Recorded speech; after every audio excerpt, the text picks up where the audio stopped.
Hello guys, नमस्ते। म सुनित। आज म चाहिँ नेपालगञ्जमा छु गाइस। आज म तपाईहरुलाई यहाँको एकदमै प्रसिद्ध मन्दिर बागेश्वर मन्दिरमा लग्न गइरहेको छु। सुदूरपश्चिम र मध्यपश्चिम क्षेत्रको एक प्रसिद्ध धार्मिक स्थल नेपालगञ्जमा अवस्थित शक्तिपीठ बागेश्वरी मन्दिरको यात्रामा लैजाँदैछु।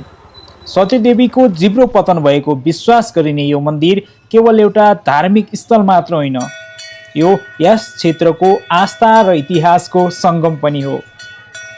आज म चाहिँ नेपालगञ्ज बाँके जिल्लामा चाहिँ रहेको यो चाहिँ बागेश्वरी मन्दिरमा आएको छु। यो चाहिँ यताको चाहिँ एकदमै प्रसिद्ध अनि सबैभन्दा पुरानो मन्दिर हो।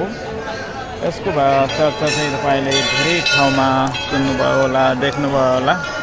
आज म चाहिँ त्यतै आएको छु। धार्मिक शास्त्रहरूका अनुसार भगवान शिवले सतीदेवीको मृत शरीर बोकेर हिँड्ने क्रममा यहाँ सतीदेवीको जिब्रो पतन भएको थियो, त्यसैले यसलाई बागेश्वरी भनिएको हो। यहाँ मुख्य मन्दिरमा माता बागेश्वरीको मूर्ति रहेको छ। हरेक वर्ष बडा दसैँ र चैते दसैँमा यहाँ भक्तजनहरूको ठुलो घुइँचो लाग्ने गर्दछ। स्थानीयहरूको विश्वास छ कि यहाँ आएर सच्चा मनले मागेमा इच्छा पुरा चाहिँ माताले गर्नुहुन्छ।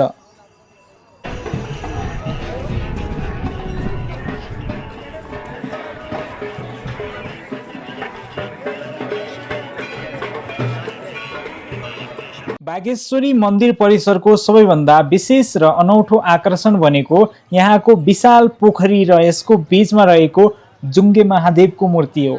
सायद संसारमै महादेवको जुङ्गा भएको मूर्ति विरलै देख्न पाइन्छ, जसमध्ये यो एक हो।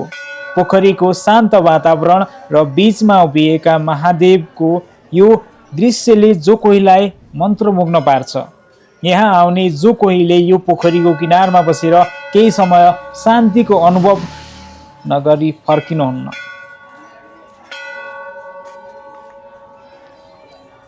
मन्दिर परिसरभित्र माता बागेश्वरी बाहेक अन्य देवी देवताहरूका ससाना मन्दिरहरू पनि छन्।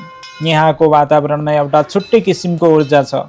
बिहानको आरती र साँझको सन्ध्याकालीन दृश्य झनै लोभलाग्दो हुन्छ। यदि तपाईँ नेपालगञ्ज आउँदै हुनुहुन्छ भने यो ठाउँमा अवश्य चाहिँ पुग्नुहोला।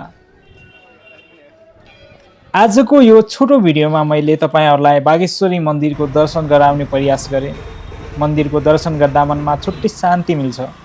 तपाईहरुलाई यो भिडियो कस्तो लाग्यो कमेन्टमा जय बागेश्वरी माता लेख्न नभुल्नुहोला। को यो पछाडि छ त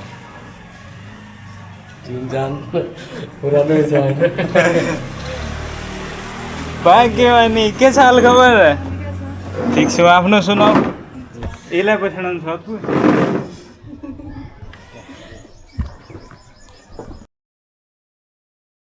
भिडियो मन पर्यो भने लाइक र शेयर पनि गरिदिनु होला।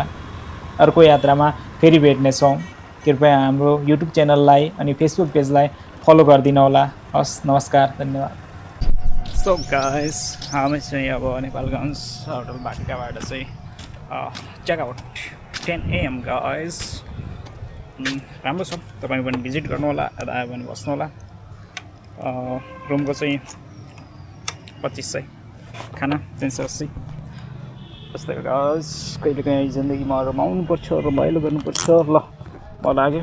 आजका भिडियोहरू तपाईँ हेर्दै गर्नुहोस्। यो चाहिँ एकदम दामी।